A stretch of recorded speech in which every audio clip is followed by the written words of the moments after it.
жатқанда сендер әжелерге қош келдіңдер. Балалар, сендерге ертең айтып берейін бе? Енді олай болса, мұқият тыңдаймыз. Балалар, қазір мен сендерге мазасыз балапан деген ертегі айтып бергім келіп отыр. Тыңдайсыңдар ма, балалар? Тыңдайсыңдар, иә? Мына суретке қараңдаршы, балалар. Мына кішкентай балапан болыпты. Өзі мазасыз екен. Балапанның қасында тұрған кім, балалар? Кім ол? Балапанның анасы, екен, балалар. Ал енді мамасы екен. Ал енді балалар, осы балапан анасынан сұрапты. Анасына былай деп сұрақ қойыпты. Мама десе, мейірімділік дегенді қалай түсінеміз деп сұрапты. Сонда мамасы айтыпты, балапанның анасы айтыпты балапанға, сен әлі кішкентайсың, сен мейірімділік дегенді түсінбейсің. Ертең сен үлкейген, есейген кезде мейірімділіктің не екенін түсінесің депті. Сөйтіп балапан балалар жолға шығыпты. Жолда чек-чектеп келе жатса, алдынан бір ешкі шығыпты. Көрдіңдер ме балалар ешкіні? Көрген балалар ол? Ешкі шығыпты. Ал енді ешкінің баласын балалар лақ деп айтамыз. Ешкі баласын жоғалтып алыпты балалар лағын.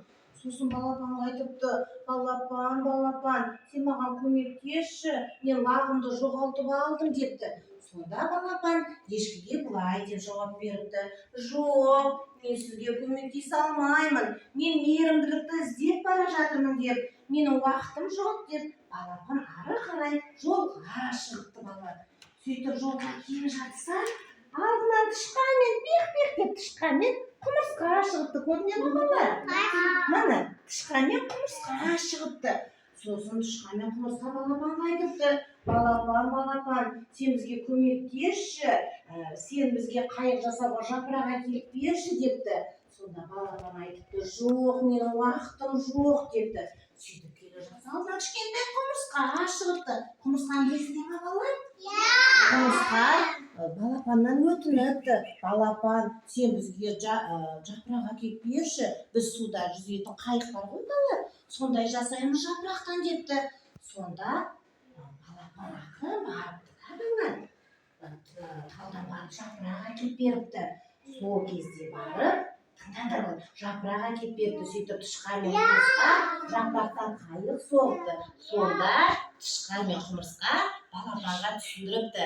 Балапан, міне сен бізге мейірімділік жасадың, сен мейірімдісің. Мейірімділік дегеніміз осы, бір-біріне көмектесу, бір-біріне мейірбан болу, қиыншылықта көмектесу деп балапан балаларынікі мейірімділікті түсініпті.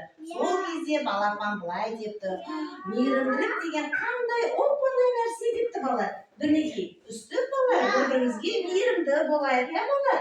Әрқашанда достар деген бір-біріне көмектесу керек, иә балалар? Бір-бірімізге көмектесеміз, жоғалған заттарымызды тауып береміз, бір-бірімізге жылы сөз айтамыз. Мінекей балалар, мейірімділік дегеніміз осы екен, иә балалар? Мейірімділік не екен балалар? Түсіндіңдер ме балалар? Не екен балалар? Бір-бірімізге көмектесу екен не балалар? Көмектесеміз. Апаларға, анашыларға көмектесесіңдер ме? Көмектесесіздер ме? Бауырларыңа